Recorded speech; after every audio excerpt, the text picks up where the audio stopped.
لو معاك العربية دي 2000 2004 2008 دي مش قديمة. ولو معاك الشيفورليه بتاعتها من 2009 ل 2019 2018 دي برضو مش قديمة. على فكرة المواتير دي معمولة أصلا عشان تعيش 20 و30 و40 سنة قدام، 400 500 600 ألف كيلو متر. المين بوينت عندي فين؟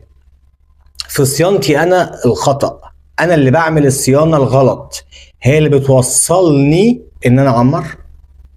فتي الفني إلا من رحم ربي هو اللي بيوصلني إن أنا أبوظ موتور، عربية تسخن، تجيب مني شمبر، تعمل مني جوان. طيب لو معاك العربية دي يبقى أنت جيت للفيديو الصح. أنا هقول لك إزاي تعمل صيانة للعربية الدايو اللانوس أو الشيفورليه اللانوس كصيانة دورية، 4 صيانات يوصلونا من 10 ل 40 ألف، وهتكررهم على المراحل اللي بعدها، فهيوصلنا للمرحلة دي. أنا النهاردة جايب لك من الكتاب صيانة العربية اللانوس 4 صيانات من 10,000 ل 40,000، وهم كالآتي. أول حاجة العربية دي بتاخد 4 لتر إلا ربع زيت وز الفلتر مع الفلتر. طبعا ما تجيش تقول لي ان انت بتغير زيت مره في فلتر ومره من غير فلتر، عشان ده هيودينا لنقطه تانية. الفلتر بتاع العربيه ده هو عباره عن فلتر في مسام دي بيخش فيها زيت، بيخش فيها رايش، بيخش فيها محروقات، بيخش فيها ايا كان موجود في المكنه اثناء عمليه التشغيل. فالمسام بتاعته بتتسد مره مع التانية، الزيت مش هيطلع فوق البلوكه لما تيجي ترمبة الزيت تضخ الصبح لما تيجي تستارت الانجن بتاعك. يبقى زيت مع فلتر 4 لتر الا ربع، سواء كانت مكنه كامه او مكنه 2 كام.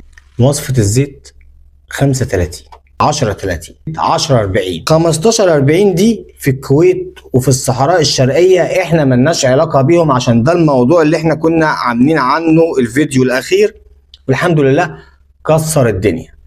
العربية الدايو اللانوس الكوري من موديل 2000 عدلها من 45 ل 10 40. بيز ده على ايه او بناء على ايه؟ بناء على حالة المكنة بتاعتك. بس هتبدأ من 45 واخرك 10 40. كل ما هو فوق ال 2008 منها المكن اللي هو طبعا مش تاكسي، العجل اللي هو البيتي الاستخدام الشخصي، المفروض يحط لزوجة ال45 ستارتنج مثلا قول من موديلات 2015 وقبل ذلك 10 40. سائل التبريد، العربية دي ما بتاخدش مية حنفية وما بتاخدش مية معدنية وما بتاخدش مية تكييف. يعني انا الصبح ما املاش الازازة من الفلتر وانزل شايلها واروح افتح واحط. ليه؟ بلوكة بتصدي، مواسير بتصدي، ترموستات الكوع النحلة بتصدي، ودي هنتكلم عنها دلوقتي. ليه المكنة ممكن تقعد 10 و20 و30 و40 سنة لما تكون لما بتدور الصبح بيخش لها حرق مظبوط، الموتور بيسخن ايدل على الرقم المطلوب. ده بيجي منين؟ بيجي من ترموستات الكوع.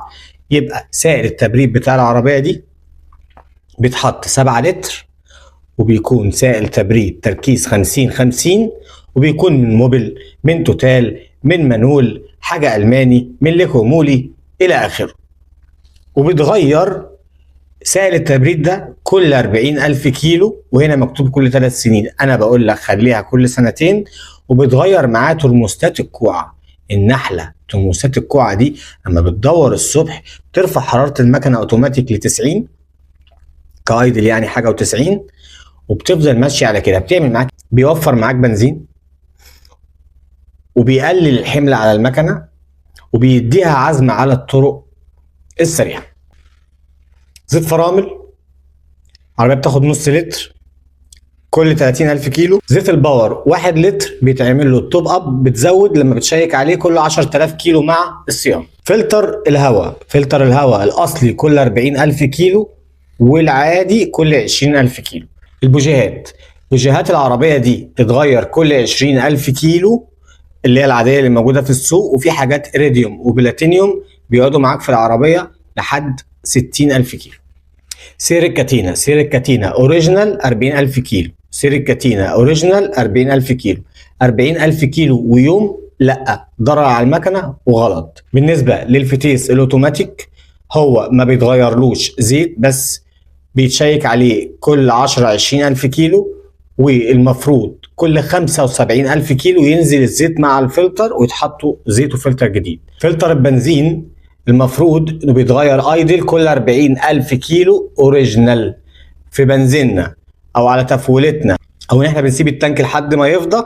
انا بقول لك ممكن فلتر البنزين بتاعك لو ما جبتوش اوريجينال يتغير كل 20,000 كيلو، وتفويلتك تبقى على نص التانك. دلوقتي ناقص لك معايا حاجه واحده بس، جدول الصيانه بتاع العربيه. هسيب لك سلايدز هنا، قلب فيها وشوف الصفحه اللي انت محتاجها. هتلاقي فيها لزوجه الزيت، وهتلاقي فيها مواصفه البوجيهات، وهتلاقي فيها الجدول الصيانه كامل، وهتلاقي فيها ارقام الفيوز بتاع العربيه باعطالهم، واسم كل فيوز برقمه وبيعمل ايه وامتى، والواط بتاع كل اللمبات سواء هالوجين او عاديه لو انت مش مركب في عربيتك ليد.